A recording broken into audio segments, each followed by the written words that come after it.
Chapter 18. Absalom killed. David numbered the people who were with him, and set captains of thousands, and captains of hundreds over them. David sent forth the people, a third part under the hand of Joab, and a third part under the hand of Abishai, the son of Zeruiah, Joab's brother, and a third part under the hand of Ittai the Gittite. The king said to the people, I will surely go forth with you myself also. But the people said, You shall not go forth, for if we flee away, they will not care for us, neither if half of us die will they care for us. But you are worth 10,000 of us. Therefore now, it is better that you are ready to help us out of the city. The king said to them, I will do what seems best to you. The king stood beside the gate, and all the people went out by hundreds and by thousands.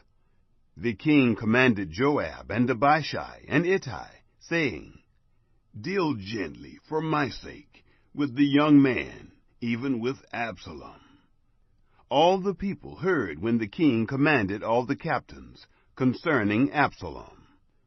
So the people went out into the field against Israel, and the battle was in the forest of Ephraim.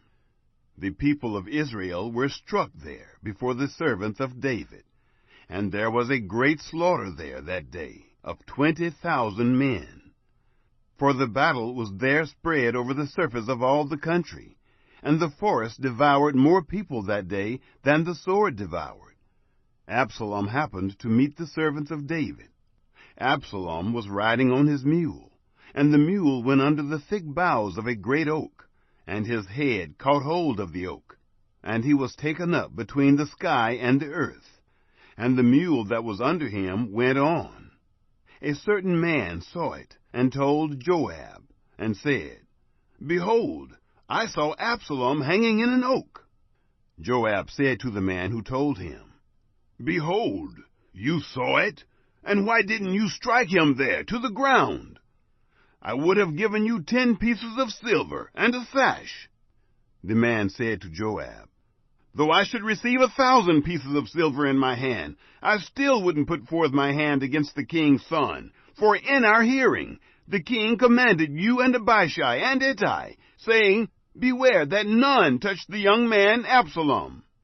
Otherwise, if I had dealt falsely against his life, and there is no matter hidden from the king, then you yourself would have set yourself against me. Then Joab said, I am not going to wait like this with you. He took 3 darts in his hand, and thrust them through the heart of Absalom, while he was yet alive, in the midst of the oak. 10 young men who bore Joab's armor surrounded and struck Absalom, and killed him. Joab blew the trumpet, and the people returned from pursuing after Israel, for Joab held back the people. They took Absalom, and cast him into the great pit in the forest, and raised over him a very great heap of stones. Then all Israel fled, everyone to his tent. Now Absalom, in his lifetime, had taken and reared up for himself the pillar, which is in the king's dale, for he said, I have no son to keep my name in memory. He called the pillar after his own name, and it is called Absalom's monument to this day. David mourns for Absalom. Then Ahimaaz, the son of Zadok, said, Let me now run and bear the king news, how that Yahweh has avenged him of his enemies. Joab said to him, You shall not be the bearer of news this day, but you shall bear news another day. But today you shall bear no news, because the king's son is dead. Then Joab said to the Cushite, Go, tell the king what you have seen. The Cushite bowed himself to Joab and ran. Then Ahimaaz, the son of Zadok, said yet again to Joab, But come what may, please let me also run after the Cushite.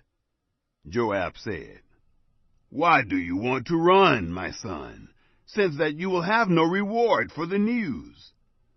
"But come what may," he said, "I will run." He said to him, "Run." Then Ahimaaz ran by the way of the plain, and outran the Cushite. Now David was sitting between the two gates, and the watchman went up to the roof of the gate to the wall, and lifted up his eyes, and looked, and behold, a man running alone. The watchman cried and told the king. The king said, "If he is alone, there is news in his mouth." He came closer and closer. The watchman saw another man running, and the watchman called to the porter and said, "Behold, a man running alone." The king said, "He also brings news." The watchman said, "I think the running of the first one is like the running of Ahimaaz, the son of Zadok." The king said, "He is a good man, and comes with good news." Ahimaaz called and said to the king, "All is well." He bowed himself before the king with his face to the earth, and said, "Blessed is Yahweh your God, who has delivered up the men who lifted up their hand against my lord the king."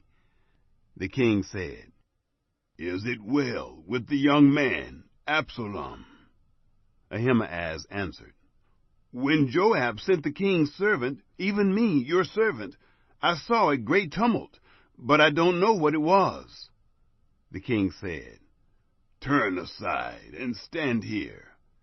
He turned aside and stood still. Behold, the Cushite came. The Cushite said, "News for my lord the king. For Yahweh has avenged you this day of all those who rose up against you." The king said to the Cushite, "Is it well with the young man, Absalom?" The Cushite answered, "May the enemies of my lord the king, and all who rise up against you to do you harm, be as that young man is."